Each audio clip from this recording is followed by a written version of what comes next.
Ladies and gentlemen, it is straight up 11 o'clock, so we're going to go ahead and get started because we need to keep to a schedule. First of all, I would like to praise God for the sunshine and no rain. Thank you very much. Secondly, I would like to welcome everyone here, but most especially, we would like to welcome Vietnam veterans. Um, we know that in the past couple of years, we've had programs to celebrate World War II vets. We've had programs to celebrate Korean War vets. And tonight, or today, we're going to celebrate the veterans from Vietnam. I know that during the first part of the Vietnam conflict, the soldiers came home and they got a pretty good welcome back. I know that from 1968 onward, the welcome home wasn't quite what it should be.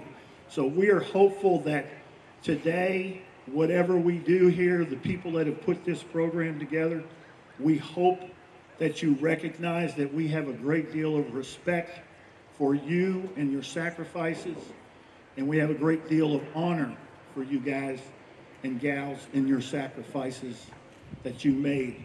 We also want to welcome veterans from 1955 to 1975. Those that served during that time may have served during the Vietnam conflict, but then again, you may not have, but welcome home as well. If you have not received your t-shirt yet and you are a Vietnam vet, please get a t-shirt. If you have not registered inside, please make sure you register inside before you leave because that helps us to fund programs like this. There will be refreshments downstairs if you want to partake of refreshments as the day goes on. There's a nice meeting room down there that's going to have, well, most of it is explained on the program. So check out the program and see what's going on with all of that kind of stuff. Without further ado, we are going to start the program with an invocation by the Reverend Mrs. Wood from Cave City, and she is going to lead us in prayer as we start this program. Ms. Wood?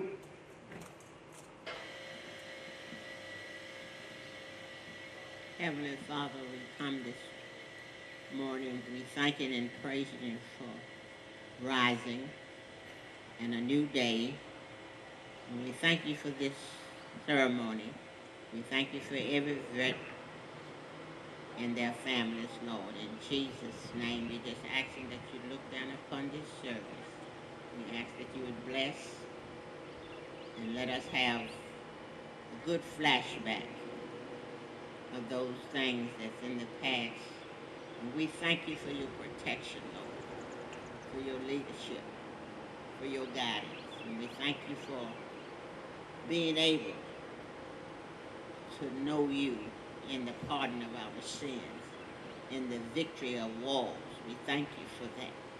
We thank you for these veterans and all that they did, and all that they did without, Lord, their families. In the name of Jesus, we ask you to bless and take care of each and every one. In Jesus' name I pray. Amen. At this time, you can't hear? Okay. At this time, we would ask that people face the American flag behind us as provided by the Glasgow Fire Department. And join along, if you want to, with the singing of the national anthem by Karen and Mark Johnson. Mr. and Mrs. Johnson.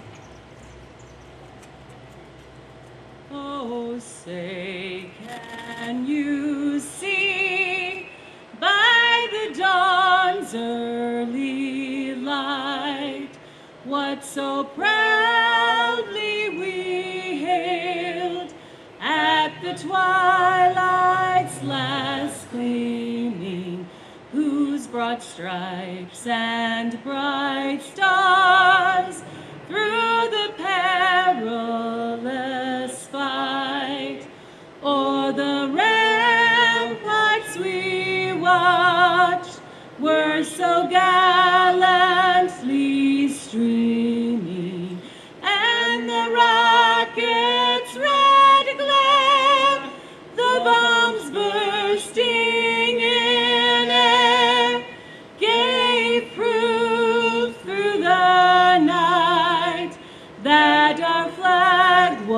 was still there. Oh, say does that star-spangled banner yet wave o'er the land of the free and the home of the brave?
All right, at this point in time, please turn your attention to this white cloth table over here with the black buntings. And this is a ceremony for the missing man, presented by the Barren County Junior ROTC.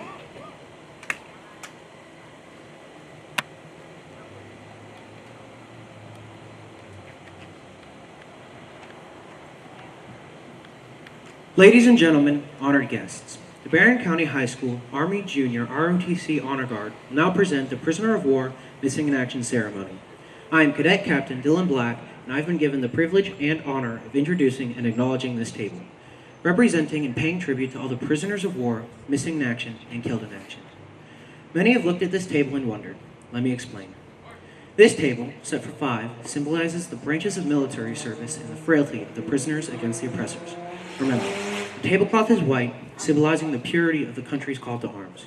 Remember, the single candle displayed in the center of the table is symbolic of the families and loved ones who keep the faith, waiting for the return of the ones so dear to them.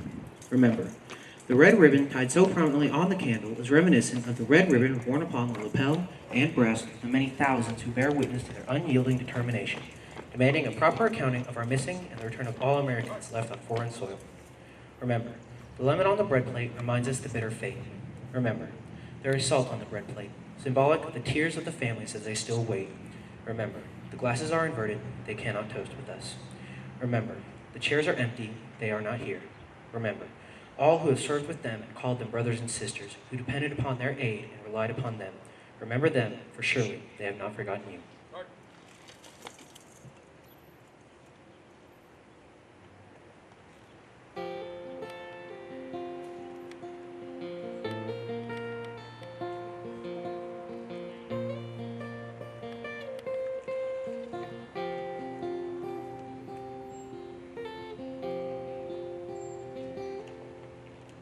Story must be told of valor and bold.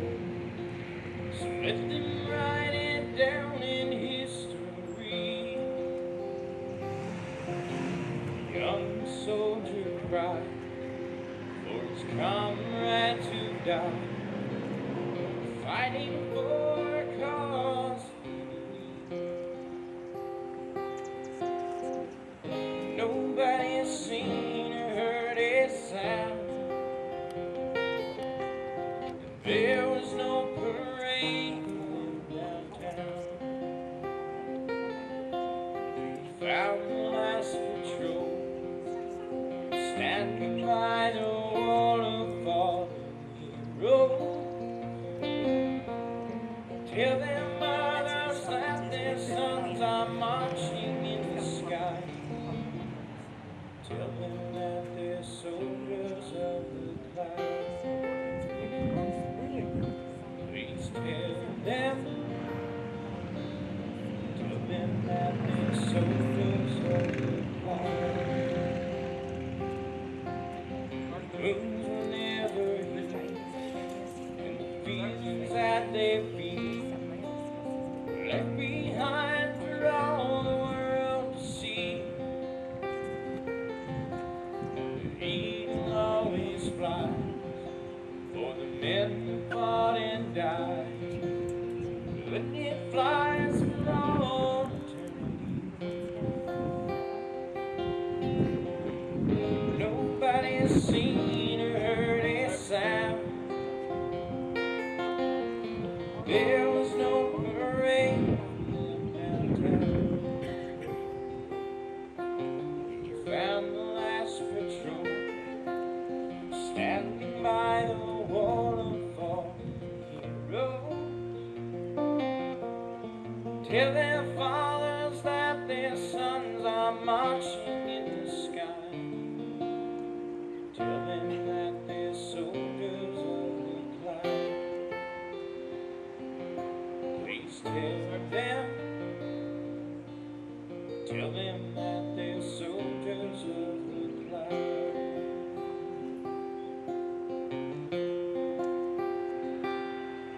We found the last patrol standing by the wall of fallen heroes. Tell their parents that their sons are marching in the sky. Tell them that they're soldiers of the cloud. Mr. Robbie Fudge up here on the stage is going to sound the taps.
Thank you, sir.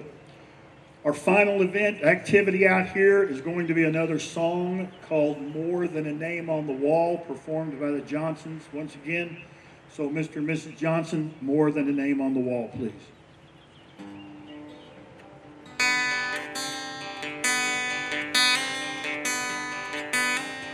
Saw her from the distance as she walked up to the wall.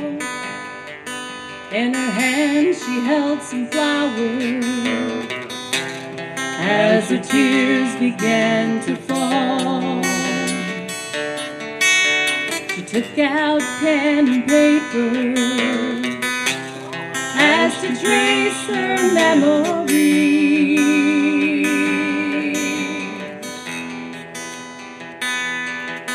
Then she looked up to heaven, and the words she said would be,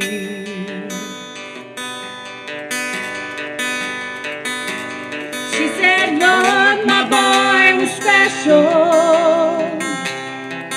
and he meant so much to me.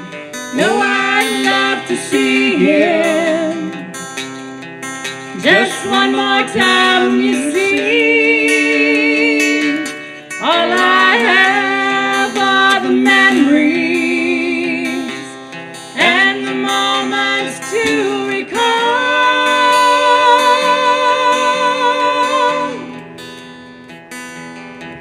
So Lord, could you tell him he's more than a name on a wall?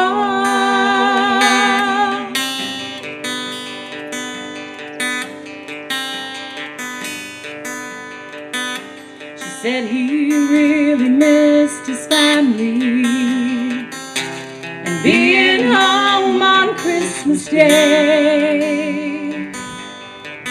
And he died for God and country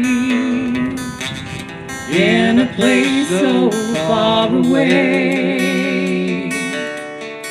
I remember just a little boy playing horse since he was 3.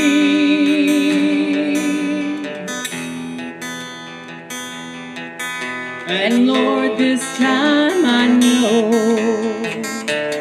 he's not coming home to me.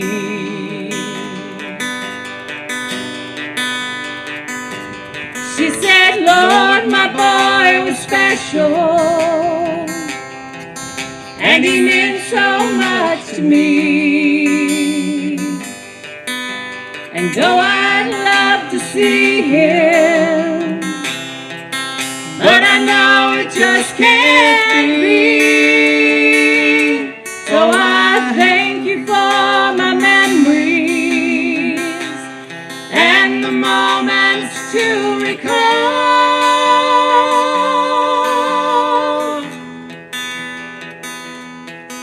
But Lord, could you tell him that he's more than a name on the wall?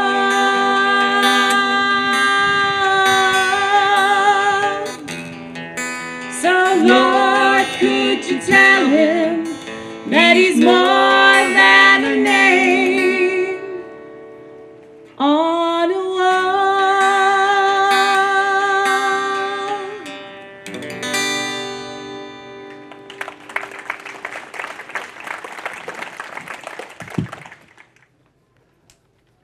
Okay, my name is Terry Butler, and I'm going to tell the story about me and my brother Tommy in Vietnam.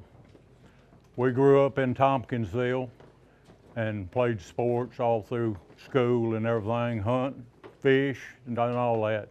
And he was just 15 months older than me.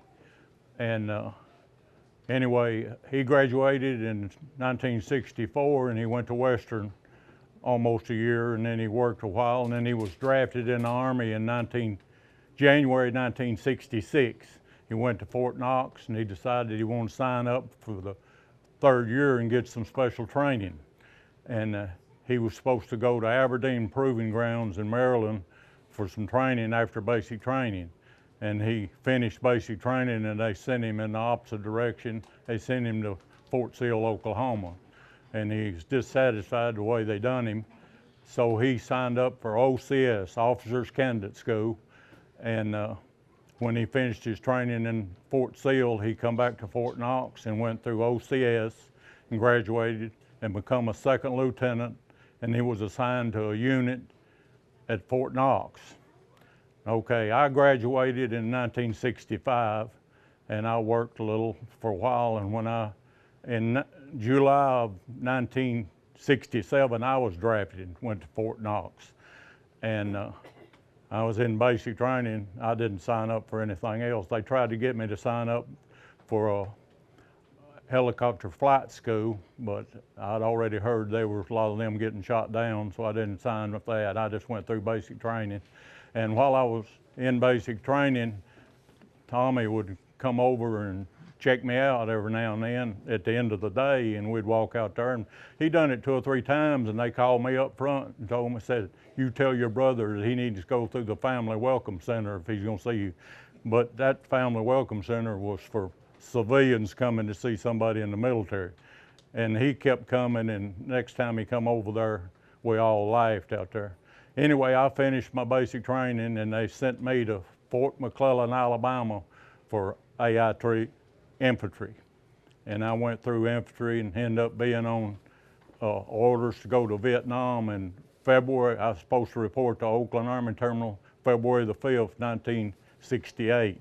And then right after that, I found out that Tom was on orders to go to Vietnam and report to Oakland Army Terminal February the 10th.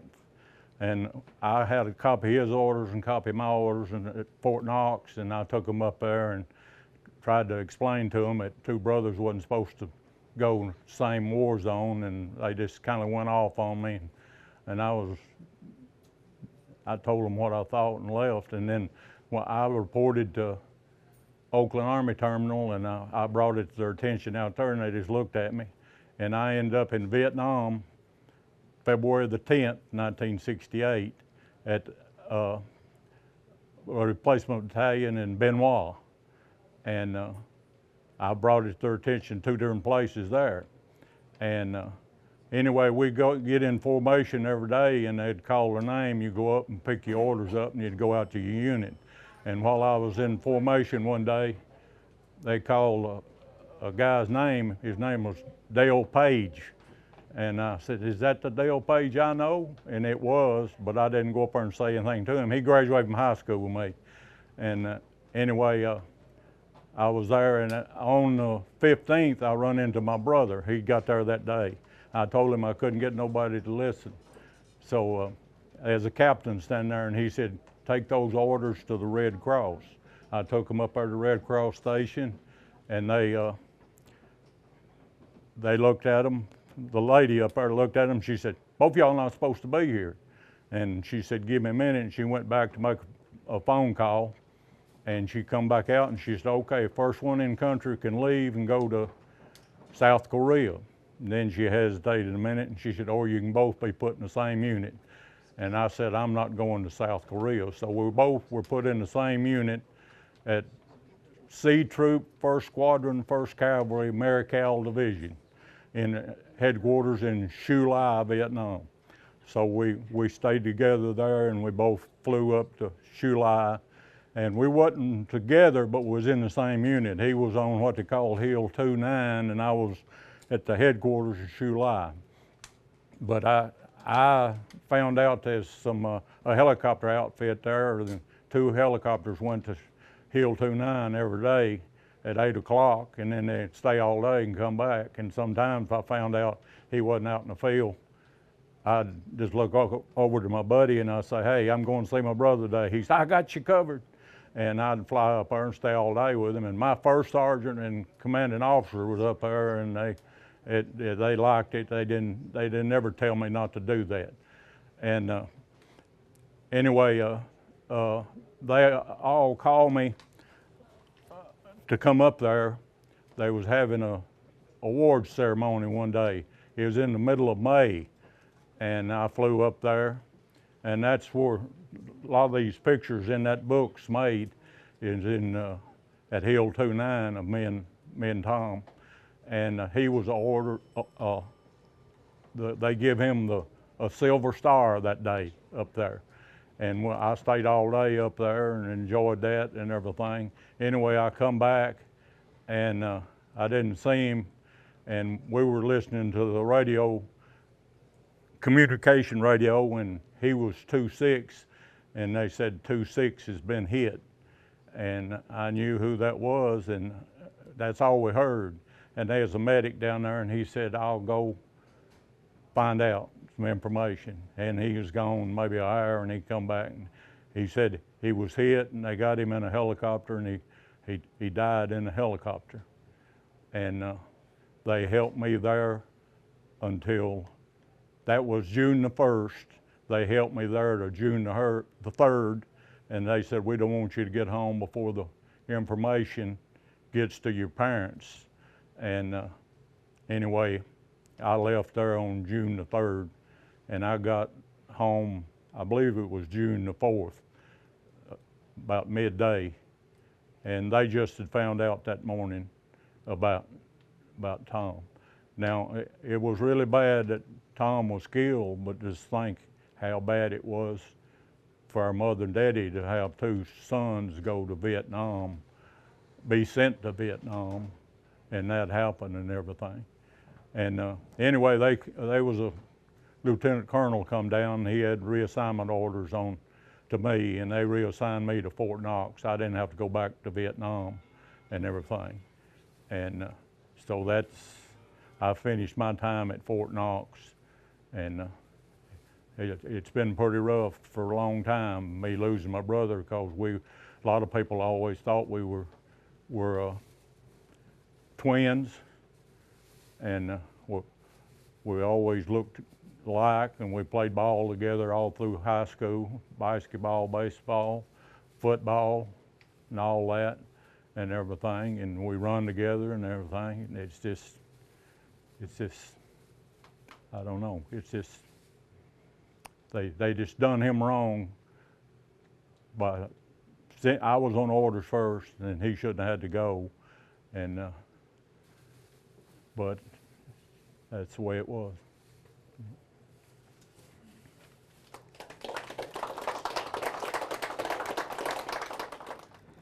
Okay, my name's Donald Lloyd. I'm a U.S. Air Force retiree. Spent 20 years in the Air Force. And my story begins 1967, October. I went to Fort Knox, Kentucky for my physical. I passed the physical, and they sent me to Lackland Air Force Base, San Antonio, Texas, for basic training, 6 weeks. I made it through those 6 weeks, and they sent me to Shepherd Air Force Base, Wichita Falls. And at Shepherd, I was trained to be an aircraft C-130 mechanic, a mechanic on C-130s. Keep in mind now, I was born in Willow Shade, Kentucky, Metcalfe County, in 1949. And my dad produced me after he got back from the World War II, Korean War, fell in the middle.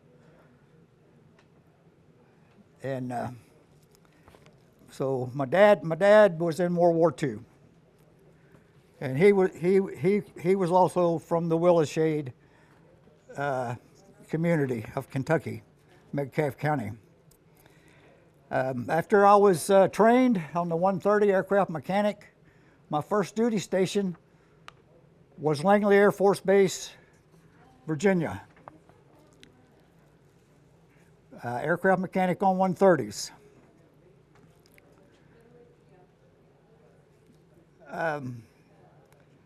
Time was going fast. I know I was new in the Air Force there, but time was a-moving even in those days. We think they're moving fast today. They've always been moving fast.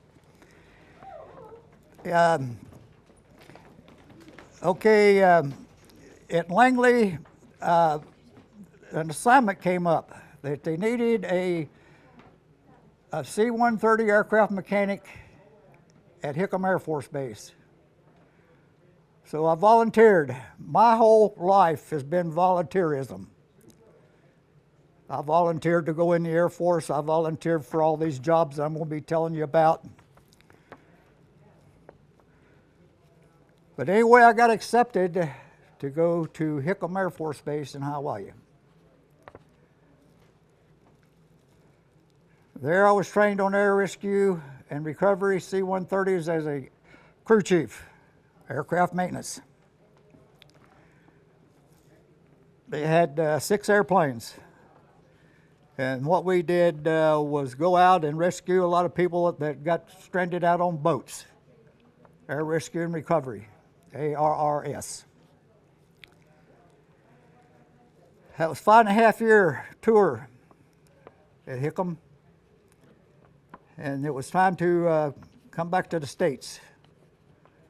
So I got assigned to Pope Air Force Base. My wife at the time, when I was in Hawaii, was pregnant, so I got an early release from Hickam to go to Pope. So my wife was pregnant. I had a car. I bought a brand new 1970 Maverick. Now I bought this brand new vehicle while I was in Hawaii because when I re-enlisted. I got a re-enlistment bonus. So I took that bonus and bought me a brand new car, shipped it back to San Francisco, California. Picked the car up, and my wife spent most of her time in the back seat because she was pregnant, going to North Carolina. And then an assignment came up that they needed OV-10 aircraft mechanics in Vietnam. Again, I raised my hand and volunteered to go on OV-10s. It was just a little bitty airplane, a real small airplane, OV-10. So I was a crew chief on OV-10s. A little bitty airplane, 2 little bitty motors on it. 1 pilot, 2 pilots sit behind each other. One of the aircrafts that I sent out, it was my job, to strap the pilots in, make sure that they're all hooked up and they had everything they need to go out and do what they need to do, which is strafe and bomb. And I lost a pilot, one airplane and 1 pilot. He didn't come back. It's really, Vietnam, I thought I'd be okay making this speech here today. It's my first time doing this. I came home. A lot of my fellow troops didn't come home. One of my pilots didn't come home. It was hard. I spent 3 months in Saigon Air Force Base, 3 months at Da Nang Air Force Base.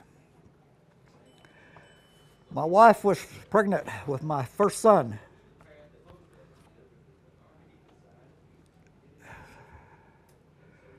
I was in Vietnam 72 to 73, 1972, 1973. At the end of my consignment, the war was over. It took them 3 years to get everything settled out to end the war in 75. But anyway, instead of going to Cambodia, Thailand to finish out my Vietnam tour of 6 months, they sent me home because my wife was pregnant with our son. I got home February, first part of February, and my son was born February 31st.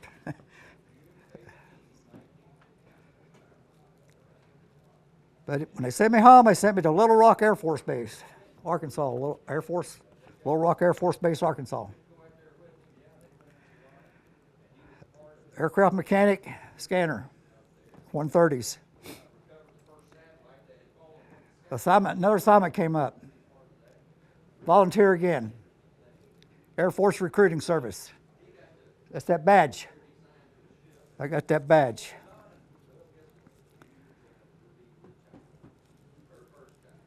So I spent in Indianapolis. I started out in recruiting service, Shelbyville, Indiana. And I spent 3 years there in that office, and they closed that office down. And I moved up to Indianapolis, what they called the AFES, Armed Forces Interest and Examining Station. That's where they physicaled you and tested you and got your assignment and sent you into the service. I'd already run that grommet, but I did that in Louisville. Now I'm putting kids in the service from Indianapolis. Volunteered again, out of recruiting service, C5 flight engineer school. That was an experience. I thought I was going to go on a 141, a C-141. I got my assignment, it was a C-5A, the biggest airplane the military had. It was an experience, becoming and learning that big airplane. It had a lot of redundancy to it. Something that big has to have a lot of backup on it. It had 4 hydraulic systems along with those 4 big motors out there they had on them.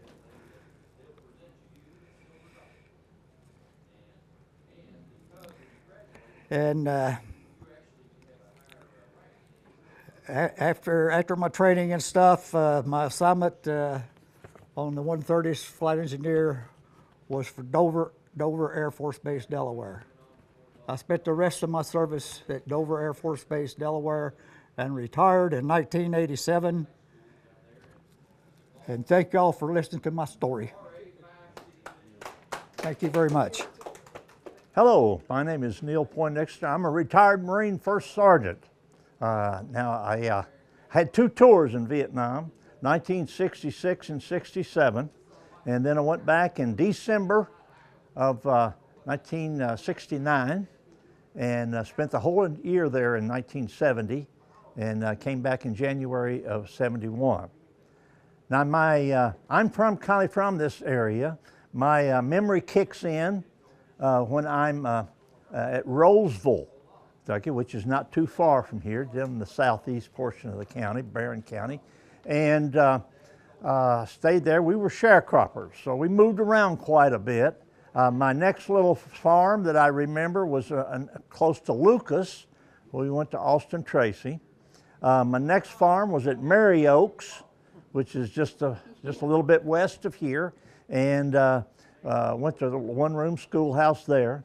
The next year, the next farm was a little down in Hayes, which is a little bit farther down into Warren County, where I went to North Warren or Smith Grove.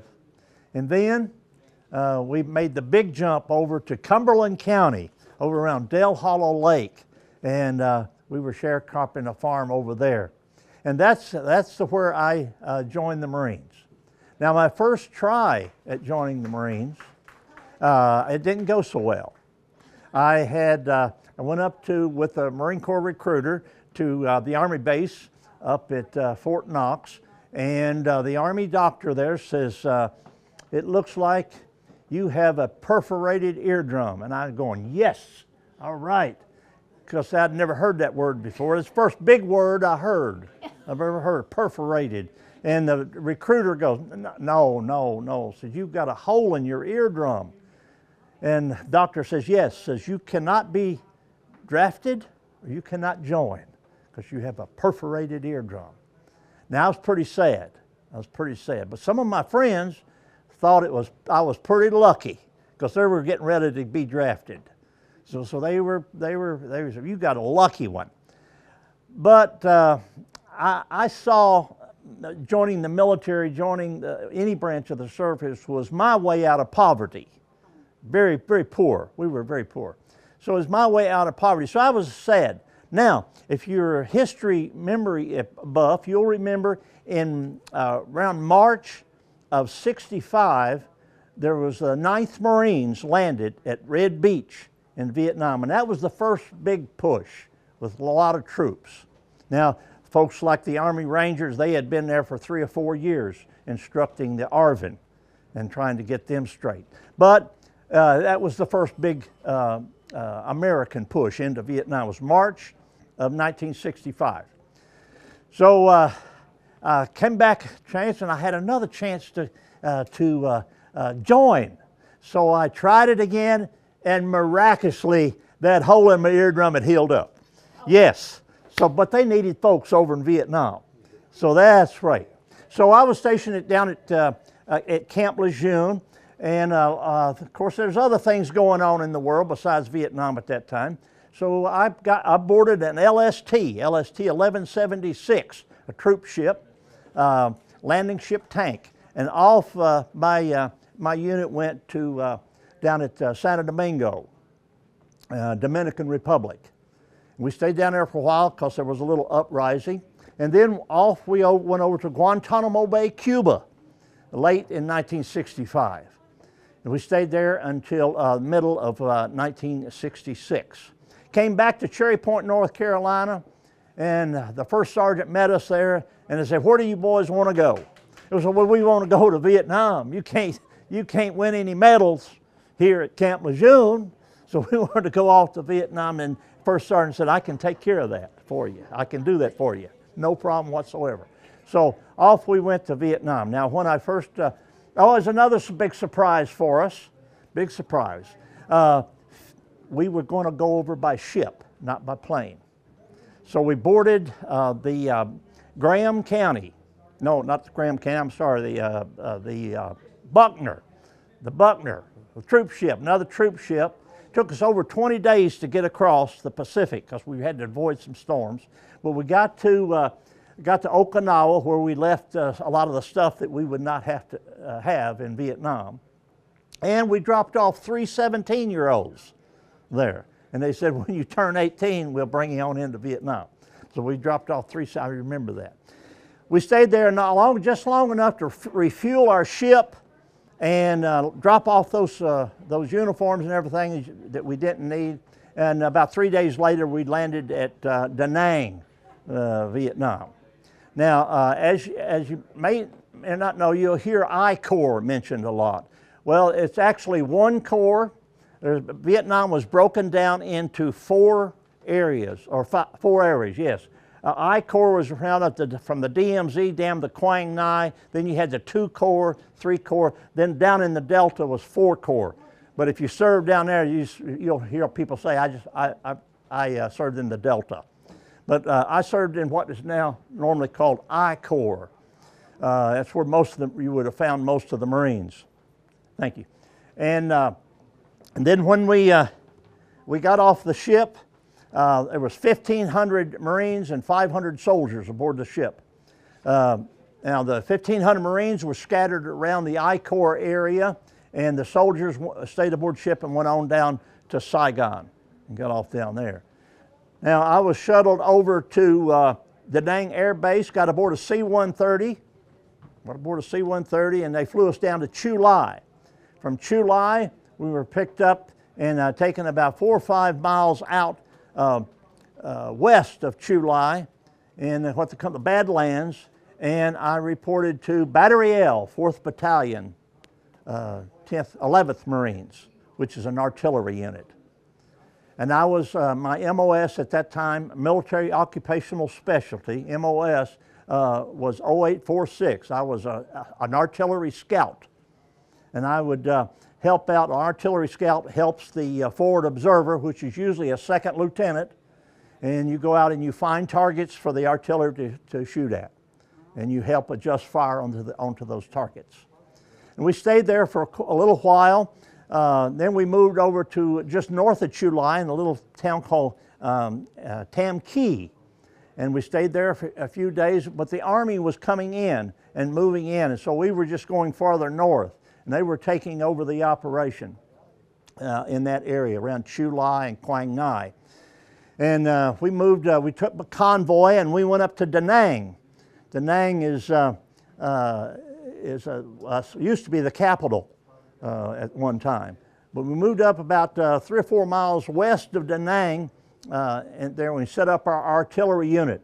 By that time, I was made corporal, and they put me on a hill Falcon, which was the northernmost observation post, and I was in charge. I was a young corporal in charge, and my call sign was Falcon Actual, and I thought that was pretty neat for an old boy from the foothills of the Appalachian Mountains who had dropped out of high school to join the Marines, to have his own hill and have his own call sign. I thought that was pretty neat. So anyway, I stayed there, rotated out, went back to the world, as we call it, back to the world, and got stationed at Camp Lejeune, which I taught scouting. And I remember the recruiter or re-enlistment NCOs asking me, he says, hey, you know, we can get you out of here. And because we've checked your scores and you're qualified for Marine Aviation. So we got the air, land, and sea. So I said, well, sign me up. So I re-enlisted, went to Naval Air Technical Training Center at Memphis, Millington, Tennessee, reported that, a big naval base, went through Aviation Hydraulics and Pneumatics School, and I was so good. They retained me there as an instructor. Yes. All right. And so I instructed, and the only thing I remember I met a young lady there, beautiful young lady. And if everything works out, in August, we will have been together 57 years. So, yes, another goodie. Yay, Memphis. So, December '69, I got a set of orders. Left. Now I'm in the Air Wing, and I left to no training, no pre-deployment training, nothing. We left out of Edwards Air Force Base on a Continental jet, flew up to Alaska, refueled, went over the hump. I'm sure you've been over the hump many times, over the top of the world, and down the other side, and landed at Da Nang. And Da Nang, we bumped over to Marble Mountain, where the Marine Aircraft Group 16 was located. It's a helicopter base there on the. So I checked into a squadron. My first squadron was Helicopter Marine Medium, HMM 161. And I took over the NCOIC, non-commissioned officer in charge of the hydraulic shop. So I had the hydraulic shop. Well, they come on. Now I'm career designated because I've re-enlisted. So they needed some door gunners. So they asked me to volunteer. So I became a door gunner on the Hewitt, plus I did the shop stuff.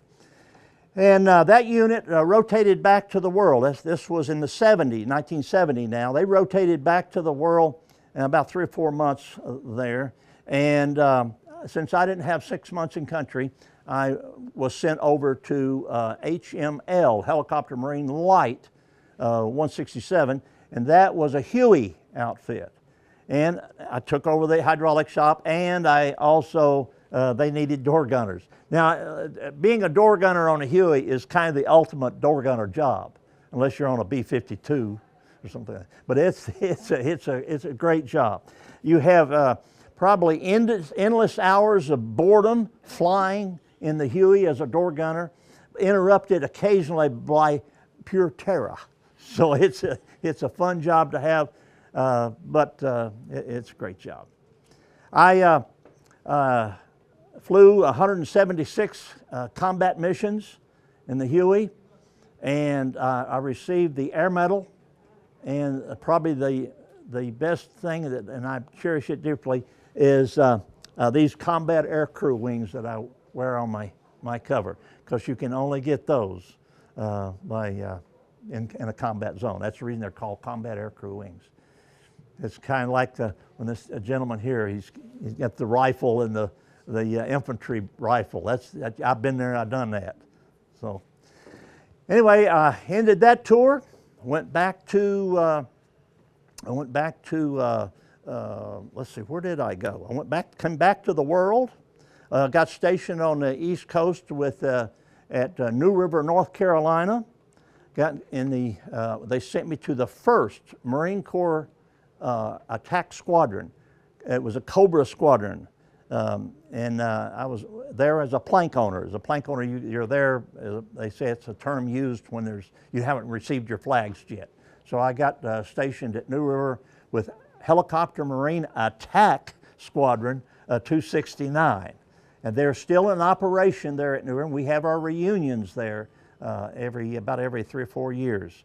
And it's a great squadron, still in operation, and it has flown many missions. Are there any questions? You didn't talk about Cuba. You was in Cuba for a while. Cuba, yes, Guantanamo Bay, Cuba. I got stationed there. If you could look it up, I think it was about May of 1960, about the 16th of May, if my memory correctly, a Marine shot a Cuban guard, and we went on 100% alert for about 2 weeks. That was a big deal there at Guantanamo Bay, Cuba. And I guess that's in the news a lot now with the prisoners down there. I'd just like to say one more thing in finishing. I'm a good buddy here. When I came to Cumberland County and got going to Maribone schools, I went to 2 different schools in Cumberland County. I went to Maribone School. This gentleman here, William Hurt, met me and welcomed me aboard. And he taught me a lot I'd never had a basketball in my hand until I got to Maribone, and he taught me a lot about playing basketball and playing a good game. William went on to like I say, I dropped out and done something else, but William went on into his high school, and he has all region, all district, just a fantastic player. And recently, last year, was inducted into the Cumberland County High School Hall of Fame. William Herbert, thank you for being my buddy. My name is Joe Gansey, and I'm here to help the ceremony for veterans from Vietnam, which I was one of. And mine is a pretty simple story. I'm supposed to share my thoughts about entering and what I did in the service, and especially when I got to Vietnam. And I was one of the fortunate ones, and I say that not coming from the CR song, which talks about the fortunate ones. That's the title of that song. But I was, because I was raised from the time I was 7 in Radcliffe, which is right next to Fort Knox. And my father got out of the service after 13 years at Fort Knox, and they had a restaurant. So I took basic training at Fort Knox and came back from Vietnam and got stationed at Fort Knox. And I think my mother has something to do with that, and I'll talk about that later. So one of the first things that happened to me was when Vietnam started in the early '65, when the Marines landed up at Da Nang at China Beach, was I was watching TV, and I wasn't 19 years of age yet. And as I watched TV, there was a young man in Pleiku, and one of the people from CBS was interviewing him. He was actually in a battle, and he spoke of he came from New York, and 6 months before, he said he was back on the block. I guess that's how I was born in Brooklyn, but I never lived in New York. And I thought, how in the world could somebody be in the service for 6 months and be in battle in Vietnam already? First of all, what kind of training did they get? And how did he get there that fast? Well, lo and behold, what happened to me the next year, I went to Fort Gordon, Georgia, and headed to Vietnam right at 6 months. And I was in a signal outfit up at Da Nang near the China Beach, just the other side of where the big air base was up there. And when I was at basic at Fort Knox, one of the routines you go through is they take the number of people in that particular training unit, and they decide who's going to go to artillery, who's going to go to cooking school, who's going to do this or that. And I thought to myself, I have no knowledge of outdoors. I have no familiarity with weaponry. I definitely wasn't a mechanic.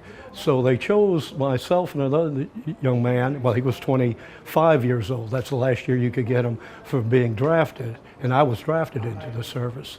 And so he said that they were looking for comm center operators, and you'd go to training in Fort Gordon, Georgia. And I thought, that sounds like something I could probably do, because they're not drafting 40,000 a month to everybody sit behind a desk or do something like in signal outfit. So we both raised our hands and re-enlisted. And in fact, my serial number still has the number which identified me as a draftee, but it has an RA in front of it now. And so I went to Fort Gordon, Georgia, and then went to Vietnam and stayed in Saigon for a week. And they sent me up to Da Nang to start a unit with other people, actually. And we started a little signal outfit. So I was fortunate enough to be with a lot of older gentlemen. There were very few of us who were 19. And that proved to be a very good experience, because I worked in a comm center. It was called a major relay. And being with older guys, I started realizing that the world was bigger than Radcliffe, Kentucky. And years later, they asked me, I retired from Mammoth Cave National Park, to become a substitute teacher. They were shorthanded. And the young people knew my son, and make a long story short, and they had asked me questions about Vietnam. I said, the first thing I realized as I stood in front of that machine, bringing airmen that had gone down up north and such at 19, I said, I soon realized the world's bigger than Radcliffe. And I said, when you get out of high school here in Glasgow, you're going to find out, not that they had to go to battle, that the world's bigger than Glasgow, Kentucky. And I realized how much I lacked in education. So I had people talk to me and inspire me to think when I got back to maybe go to college. I guess I must have impressed them one way or the other. But one of the stories in that comm center, because they wanted me to talk a little bit about this, is that one time I could read the messages that were going through. And this message was being sent to the White House and to an organization in Tampa. I don't know what it was, the higher generals or what. And it was an interrogation of a North Vietnamese officer who came from down north into what we called VC, went into a black uniform at night. And they asked him, I'll never forget it, they asked him the question, why did you choose, this is my words naturally, why did you choose to fight over here and not over here where it would have been more advantageous and you would gain more if you won a victory in a battle over here? And you know what the answer to that was? Because the South Koreans were there. South Koreans fought just like the VC did. Because when I went in, I was one of the first 200,000. They were just trying to fill the ranks because they didn't have people to go to Vietnam. And what LBJ did was he got with South Korea, and they could not be under the direction of an American officer. They only could be controlled by a South Korean officer. And the VC were told from up north, if you're going to battle, you have to be 100% sure, because I just read this not long ago, and I've watched the Ken Burns Vietnam series again, and up north they told them, if you go down and you go to a battle, if they're South Koreans, unless you're 100% sure, you do not go over to that battle, you go to a different one. And I've realized as I got a little educated and read some more books and such, and I've really realized what the South Koreans were doing in Vietnam. And I won't use bad language. They wanted the word to get back to North Korea, don't screw with us. That's what they were there for. Because LBJ got 2 battalions there in '65, and had a promise that they get hazardous duty pay, overseas pay, and all that. So there were a lot of things like that. And now I'll show you how innocent I was. They attacked the air base in September. I was there September, so it would have been the spring of '67. And they walked up the rockets because they really didn't know how to use them. And they walked it up, and I didn't realize how much damage they did to it until I went to R&R in Bangkok, Thailand 8 months later. But I got up that morning because we were over on the peninsula. And I got up that morning, took my shower, and went up to the chow line, and I looked around and I could see the tracer bullets a little far out, not near us. And I asked the guy, and I saw the helicopters, especially, I think they called them the dragon ships, where they had the missiles on the side. And see, I never went in country. I never carried a weapon in Vietnam. I was just in that little signal outfit right there. But we got off the base once a month to go up to the PX. And I got up there, I said, what's all that? He said, don't you know, they hit the air base last night with those rockets. I was sound asleep. Because you worked in that comm center, you were in there, and it was hectic. And so when you went to sleep, you went to sleep. So I always remember that. So when I left Vietnam, I came back and I still had 19 months left in the service. And I got stationed at Fort Knox, and I had a secret clearance and all those things. I couldn't share that story I just gave you until I just read a book, and NBC reported that same story in a book. So I figured everybody knows that one about the South Koreans. And my parents had a restaurant there, and my mother introduced me to this young man. I wasn't much older than I was, and he was a first lieutenant. He had dated my older sister. She was gone and married, and he asked me, where are you going to be stationed? I said, I have to wait 30 days, and they're going to send me. And next morning he called. He said, when you come off of leave, I got you stationed here at Fort Knox. So I joined his outfit, which is a personal service company, and ran a message center later on. And I wasn't I wasn't E5, and I wasn't married at that time, but I lived at home. They let me live at home, and I got separate rations because the most I made in Vietnam, when I went at the PFC, I made $68, and with combat pay and the overseas pay, I made about $240 in Vietnam, and saved some of that money and sent it home.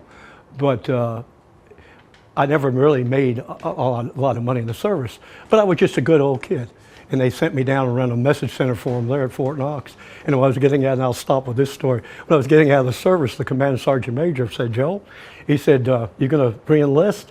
I said, sir, I said, I've never been stationed stateside except for this part, so I never really thought of myself as a soldier to begin with, because I had an older sergeant over in Vietnam say, Joe, be prepared when you go back to the States, you're going to be in a company. It's not going to be like what we're over here. And I said, well, so I got a lot of advice for that. He said, well, what did you think about the Army? I said, be honest with you, it was easier than being in high school, because I got promoted, I was only 21. And I had a couple of guys that were older than I, and I supervised. I was very comfortable. And Ratcliffe was very small in that time, very few restaurants. So they would see my last name and say, oh, you're Millie's son. And so I was, and my father had been stationed at Fort Knox, and I went to school there. So I had a pretty, and when I meet guys that have been in Vietnam today, or people who've been in Desert Storm, I'm thinking, they did a heck of a lot more than I did. I mean, I was just a babe in arms, innocent to the world. And I think all the sergeants and those older guys knew it. One guy was a stockbroker, and we became good friends. And that's my story. That's all there is to that. And life went on. I took advantage of my GI Bill and went on and got a degree, ended up working at Mammoth Cave during the summer, ended up working for Mammoth Cave National Park, and retired from there a few years ago. And I have I'm married at 30. Young lady, in fact, she volunteers here. She's just 6 days younger than I. We were both almost 41 when Ryan was born, and that sort of brought me back to the real world at 41 with a child. I went, oh, this is a little different. I wasn't prepared for that, but life's been good to me. Been good to me. I live here in Glasgow now. We built a home in Park City after we got married at 30, and then moved over here. And Okay, hello, I'm Chappie Rice. I'm a board member here in the museum, and they talked me into participating a bit in this proud afternoon of Vietnam era veterans. I served October 69, October 70. After the turning point, which was the Tet Offensive in early 68, things were beginning to scale down. I didn't really know it, but realized it as time went on. I grew up in the 60s when draft was a big deal. 1960, I was 15. We all knew we were supposed to get drafted, and you went down to register. I still have my draft card, and I got 2 days after my birthday. And so you get a deferment to go to college, so I did that. And when that was done, I thought I better be doing something. I don't want to be drafted. That sounds kind of creepy, so I want to volunteer for something. Looked into all kinds of options, National Guard you could do, various officer programs. None of them really suited me, or the ones like Air Force you couldn't get in for years. So I ended up with a 2-year Marine Corps enlistment. I had 2 uncles that were Marines, and some friends like Bobby Travis that kind of encouraged me. So, and I wasn't particularly athletic. I had to work to get through the training, but I did, and it's, to this day, you meet other old Marines that went through Paris Island. It's a bond, you know. Army doesn't have much like that, so always proud of that. Now I figure I'm going to Vietnam, so indeed I do. I have a little training and a radio equipment at Camp Pendleton, nice base in California. And when I get to Vietnam, finally, they assigned me to the 5th Communication Battalion, which supported all kinds of radios and stuff all over the northern part of the country. The Da Nang area. You've heard of China Beach. You might remember the old TV show. It was south of that, part of that complex. And I was supposed to tell what my life was like there. Well, we're assigned to a building. We called it a hooch. It was about 18 by 30 maybe, and it held 8 bunks, 8 people, 8 men living there. It was plywood pretty much. No windows, but it had walls that tilted out. It was very hot, so you left the windows open most of the time. And it was a nice bunk and like a plywood closet and a foot locker and stuff to keep your stuff. It was fairly comfortable. It was set on a beach. It was all sand outside. We had a bathhouse for maybe every 30 guys or so, showers and sinks. Cold water, no hot water. I think the officers may have had hot water, but we didn't. And no flush toilets. We had outhouses, you might say. They looked like outhouses. Sounds crude, but it worked. It was no big deal. you and your buddy would say, hey, let's go. Okay, and you'd sit there, two holers, you know. And it worked. One fellow mentioned, did you ever have the burn detail? That outhouse, it didn't go in the ground, it had a can so big. And once a day, usually these Vietnamese contractors would take it and go to the fuel dump, pour diesel fuel in it, stir it up and burn it, then bring it back, or bring back another one. On Sundays, we had to do it. I did it twice, I remember. It was no fun. You had huge gloves, you put it on a trailer and took it there. But it worked. I don't guess it was any diseases spread from that. It might have been, but I don't think so. Let's see, a typical work day, you'd get up and make formation. There's every 7 days a week, you formation in front of the headquarters. And it may last a couple of minutes, or they may have some stuff to tell you. It was no big deal. And then you'd break up and go eat breakfast. We had a good mess hall at the base, good food, good Marine Corps chow. After breakfast, we went to work. We had a shop where we fixed things, fixed radios, electronic EM, electronic maintenance shop.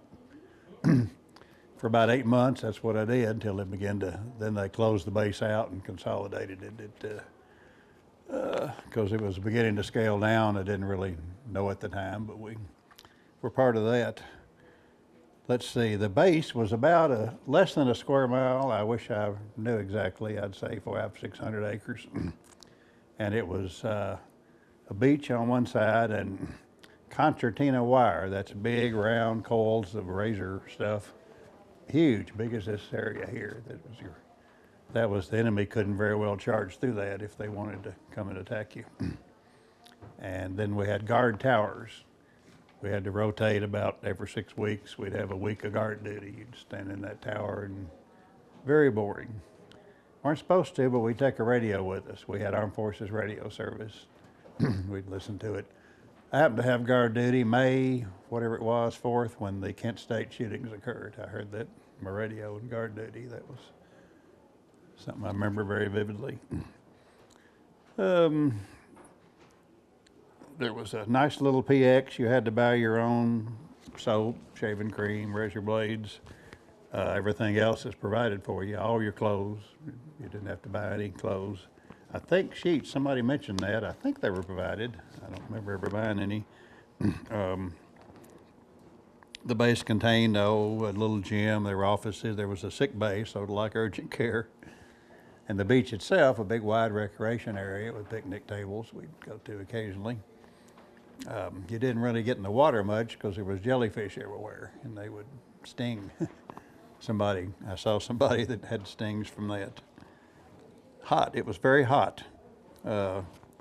Typically 90 degrees or more. Now, being on the beach, we had a little breeze. It was not as bad as inland, where it was really hot and humid. Maybe 3 weeks out of the whole year, you felt like you might want a blanket. A little bit of a cool season and a rainy season there. Otherwise, hot, hot, hot. Mosquitoes everywhere. Oh. You first come over, you get mosquito bites, and you wake up bloody, your sheets, pillows all bloody. It scares you to death. So the new guys, we'd make fun of them. You better see what's the matter with you. And then you get a little immunity, and it's still bad, but not as bad. They'd come along with a big truck fumigating the mosquitoes, spraying DDT or something. And you're sitting at your desk maybe, writing a letter, then the mosquitoes just start falling, blang, splunk, and you get them plunk, plunk from the spray. It was incredible. Of course, mosquitoes can carry malaria. You don't want malaria. Every Sunday during that formation, they'd pass out malaria pills. Well, you take one of those malaria pills, in a few hours, you got cramps, all kind of digestive disorder. You got tired of that, so you remember that, don't you? Yeah. So you'd spit them out and pretend not to take them. Then they realized that, and they gave you, go to sick bay and get a urine test, and you get in trouble if you didn't take your malaria pill. I wish maybe they have a better one today. I guess it worked. I don't know anybody ever got malaria, but it was scary. That's our daily routine. We'd go to work in our shop. We'd break for lunch, go back for dinner. Most afternoons, we were, evenings, we could free. We had a listed club. You could go drink beer. And once in a while, there'd be what's called a floor show, little Korean dance routines and things. It was okay.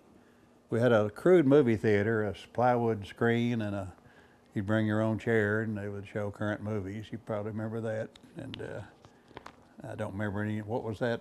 Alice B. Toklas movie? I think I remember seeing that one. Now, guard duty. About every few weeks, you'd get a week of guard duty. You'd have to sit in that tower. I mentioned that. And then there was a walking guard post too. I had a couple of times. I like that one. And react.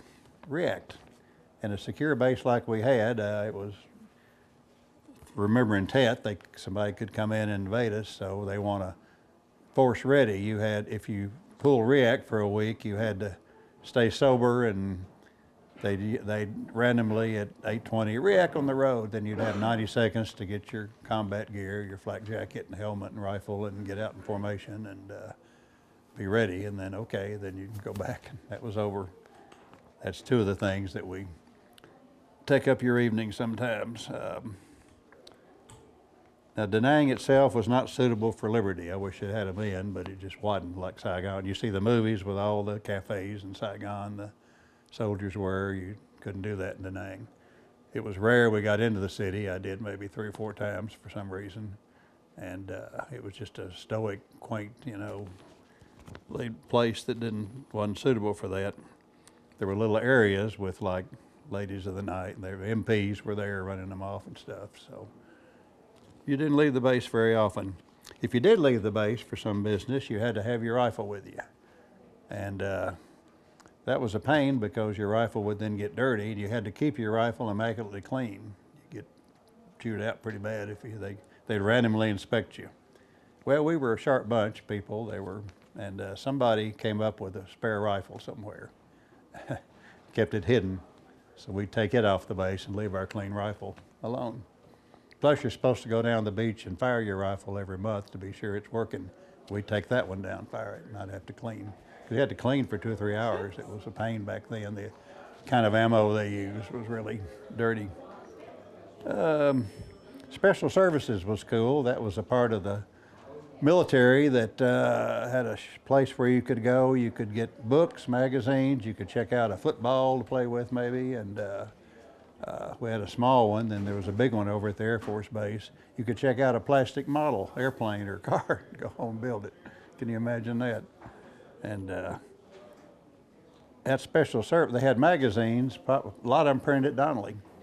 And there was an overprint on them, courtesy of Special Services. Here at the print shop, they printed those covers with that on there. I never knew that until I got home. That was pretty cool. And radio and TV, AFRTS, Armed Forces Radio TV Service. That probably still is a big deal. And the radio was 24 hours. You remember Good Morning Vietnam with Robin Williams. It was just a lot of what it was like. I visited the radio station a time or two, and indeed they said we're cautioned not to, say wrong things. And one time the Woodstock had album, 2 record set or whatever, there was only like 3 cuts on there they were authorized to play.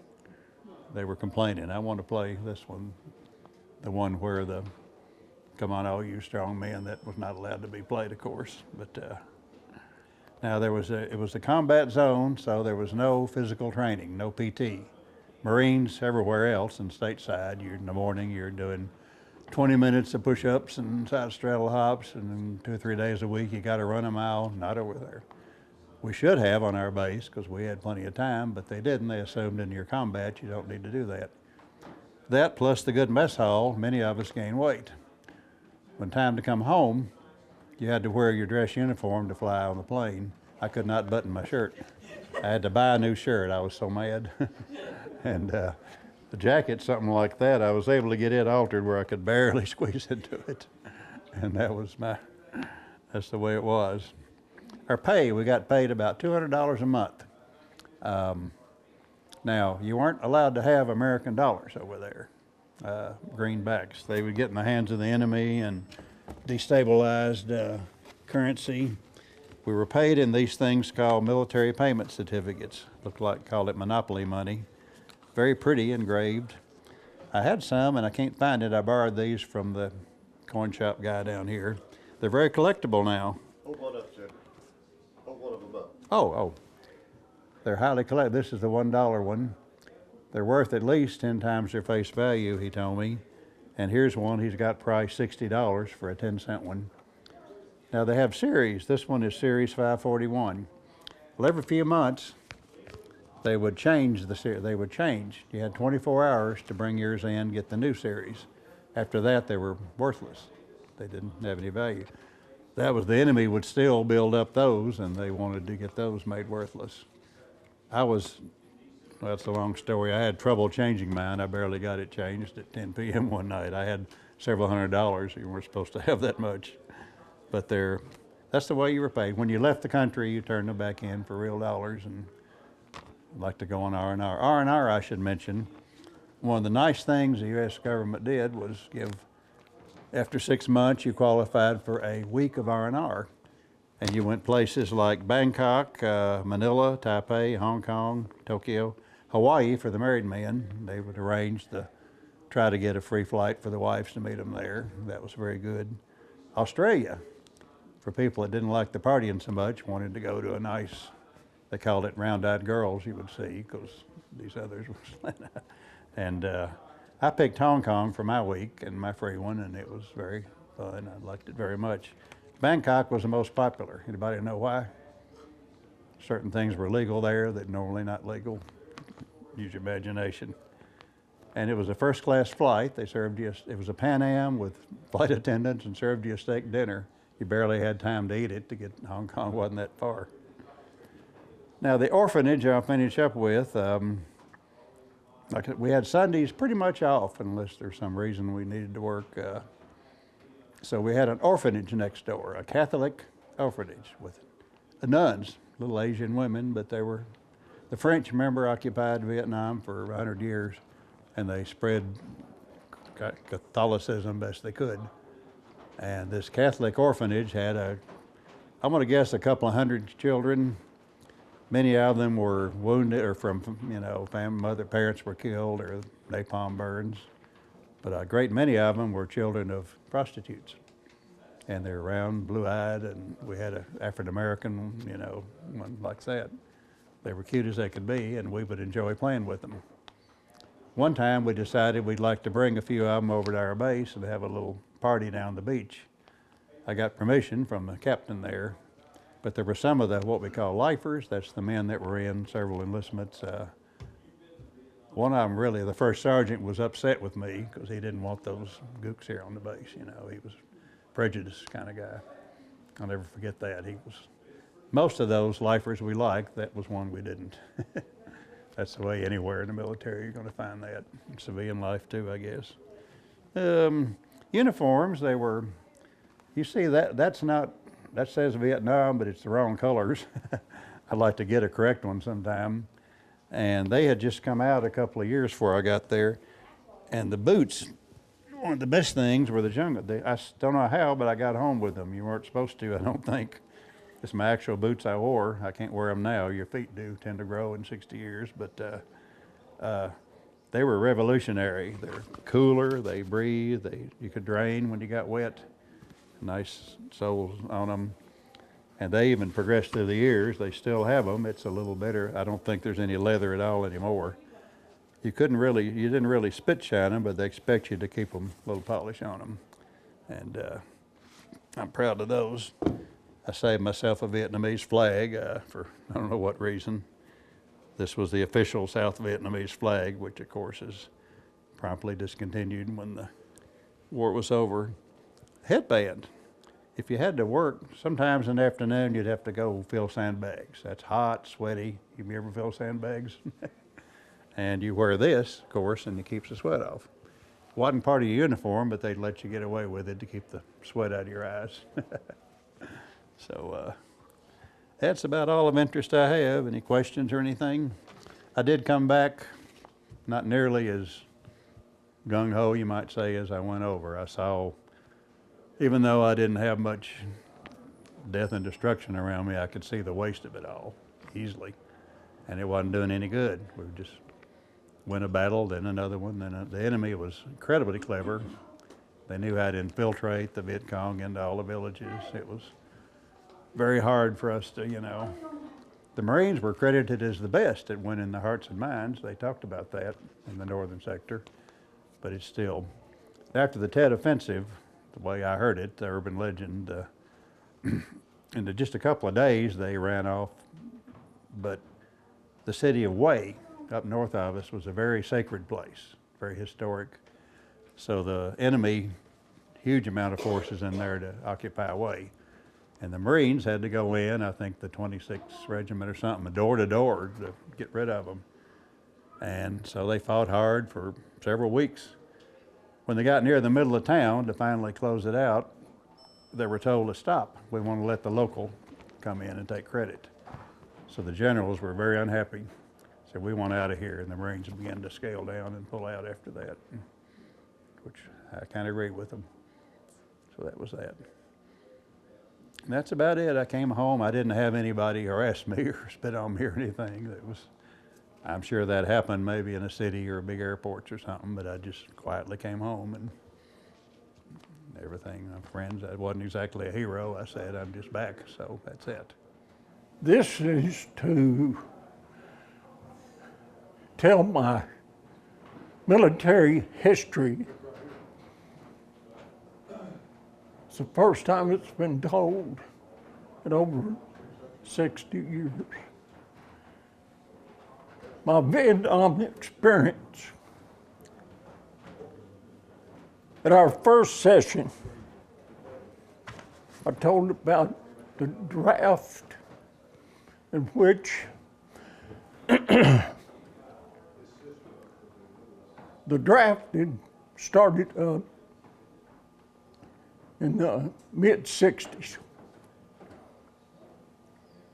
And coming out of high school, it was the first time we had heard pretty much about Vietnam.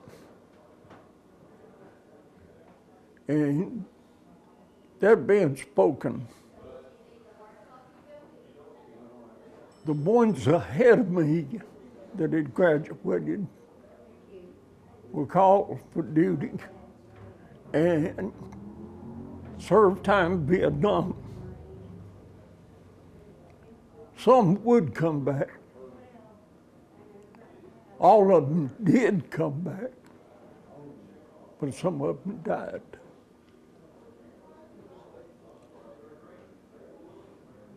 When you go to school with a person right next to you and he dies in a war,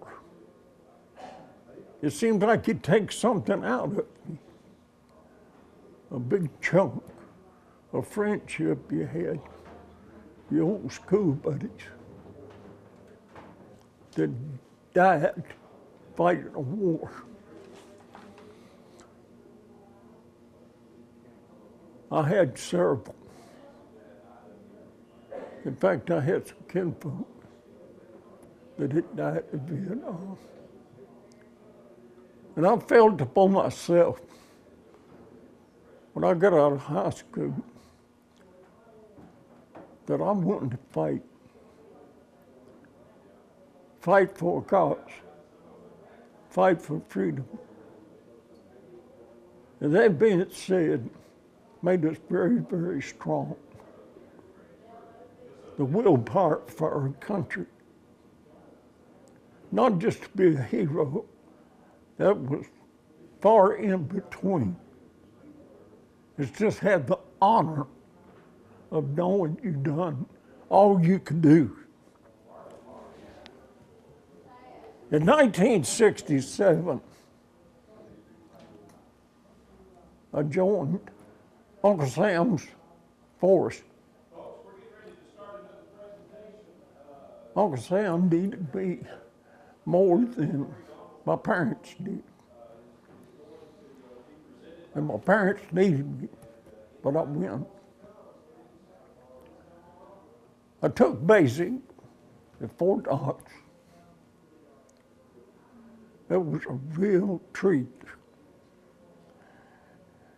That'll make you grow up fast. But I wouldn't take nothing for it because it made me grow strong. When I left basic, I came home for a couple of weeks and went to Fort Leonard Wood for special training, advanced training.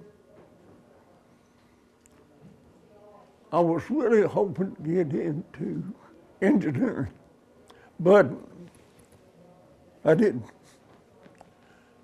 I got into chemical. That wasn't choice, but I will talk about that a little bit later. After AIT, I went home and would visit Ken and my parents for a little bit. I left there, boarded a plane for Europe. I liked Europe. It was clean, pretty place. It was just like being in a different world, you know. I was assigned to a motor pool, which I worked on big trucks, diesels. I was assigned to maintenance division. My job, I had a record driver. I was a off-road mechanic on the Autobahn. That was a lot of hours, cold, rainy.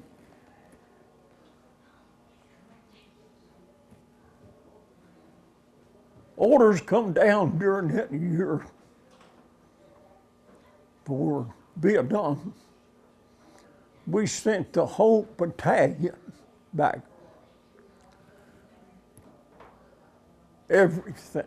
Everything we had was cosmolined, packed, and sent back to Fort Bragg, North Carolina, which I took jungle training, survival training.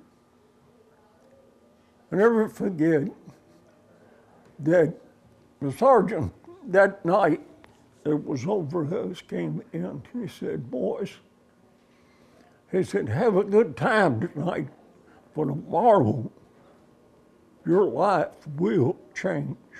And it did. It did change because we learned how to depend on each other and survive. And back to back, we was being tested and understood that we would go to Vietnam. When orders come down for Vietnam, we left and got on a big plane. In fact, it had 380 soldiers going to Vietnam, different parts of the country in Vietnam, but we were all going to war.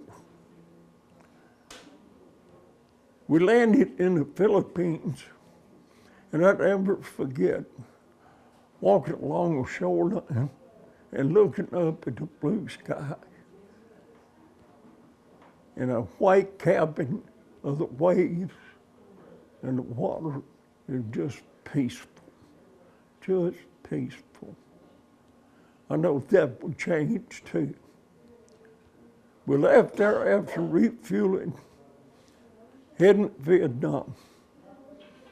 The clouds spread and we could see down below, row after row after row after row of B-52 bombers, Cobras, fighter jets. You could not imagine that airfield, what it looked like. It was just unreal. We knew that we was heading into combat. There was big potholes in the runway. And a young man sat behind me on the plane. Said, "What is it?" And I said, "It's where VC hit at night. And they will every night. Because if they can dismantle this Air Force, they'll have a hope on us." And that being said, we landed. We sat for a few minutes on the runway, and the doors opened up on the plane, and I echoed throughout the plane, "Welcome to hell, boys." And that's what it was. We met the heat, the smell, and smell of death. You could smell it in the air. We knew that some would come back and some wouldn't, but we would all come back one way or another.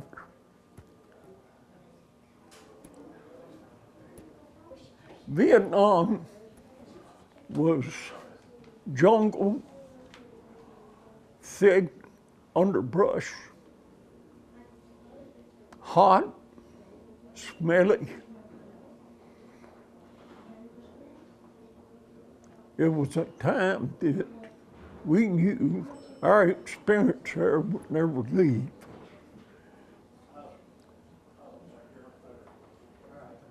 We had an opportunity off and on to have a little bit of break, but most of the time it wasn't really all combat, but you had to be on your toes because they were everywhere. That was their country, and we had to adapt to that terrain and adapt to their way of living, plus protecting the South Vietnamese. A lot of people hated North and South. They hated Vietnamese. They're humans, just like we are. They have heart, they have soul, and the killing would just linger in your mind forever. But you had to survive. You had to protect yourself. You had to protect your buddy that was next to you. North Vietnam would play tricks on you at night. They would set up loud speakers and play music. And you'd think, why are they doing this? But we knew North Vietnamese were on the move. And anything that would silence them and give away their place, that's what they'd do.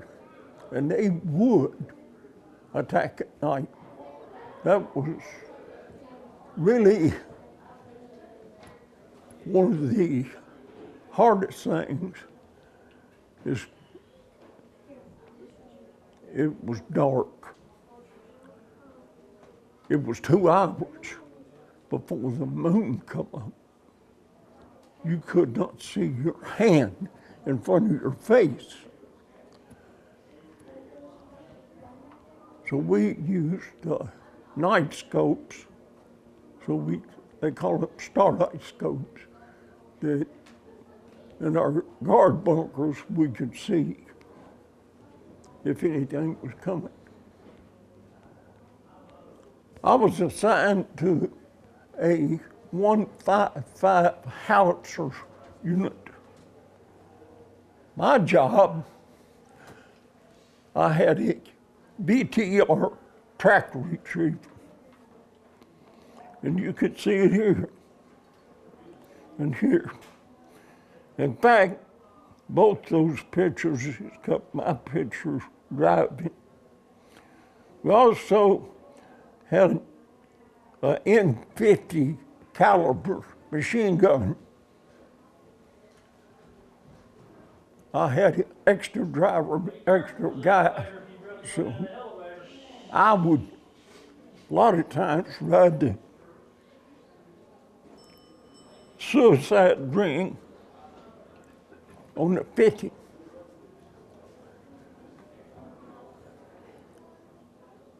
Numerous times we'd come in contact with North Vietnam, North Vietnamese, and we had to be ready.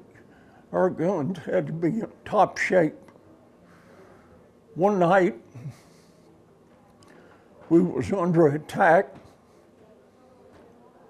North Vietnamese had overran the compound. We had VC inside the compound. We fought all night. And I'll never forget, all said and done, I walked outside the bunker and I could see this form of a head of North Vietnamese. And I thought to myself, you know, I know it's his combat, but this guy had a heart, he had a soul, he had family, just like we do. But that's part of war. You had to wipe it away, tears and all, and go. We had to pick the wounded. We had to pick the ones that died, pick them up, and send them back home to their families. They lost 800. We lost 40. That goes to show you how strong that guys like my servicemen, like myself, will protect each other.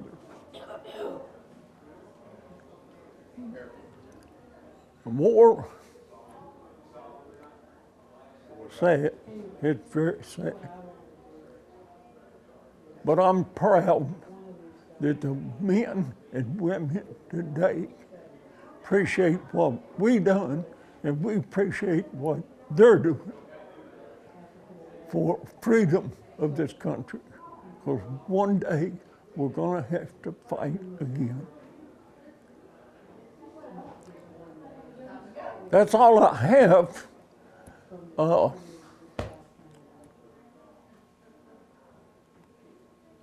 I try to be pretty thorough. The heat, it was just unreal, just unreal.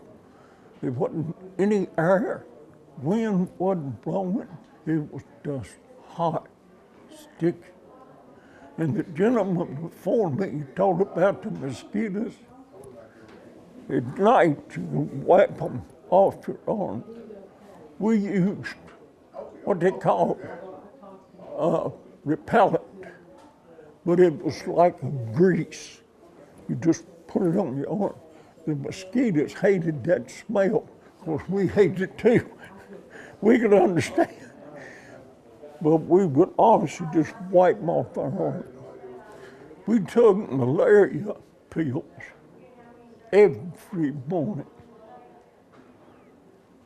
we didn't have access to cold water like we got it out of a faucet. We're talking about time of Vietnam. They didn't know what ice was. There wasn't such thing. I have stood beside a 155 house and drank water out of a 5-gallon gas can that would almost burn your lips. But it was something we had to have. We had to have water. We took malaria pills and put them in a canteen, drank out of a mud hole, shake them up, drank out of mud holes. I wanted to get back to the chemical. We had insecticide, what they call it today, Agent Orange. We all got it, every last one. I've had cancer 4 or 5 times. I've been cut off, but that's just part of life. And I thank God today that I can stand and tell this story true, so true. But it took me almost 60 years to do it. And I stand before you and hope that you get some understanding that Vietnam, the government calls it not a war. Not a war. Yes, it is. When you lose 54,000 soldiers and that many more that didn't come back home, what do you call it? Disaster? No, it's a war. I thank y'all. Is there any questions?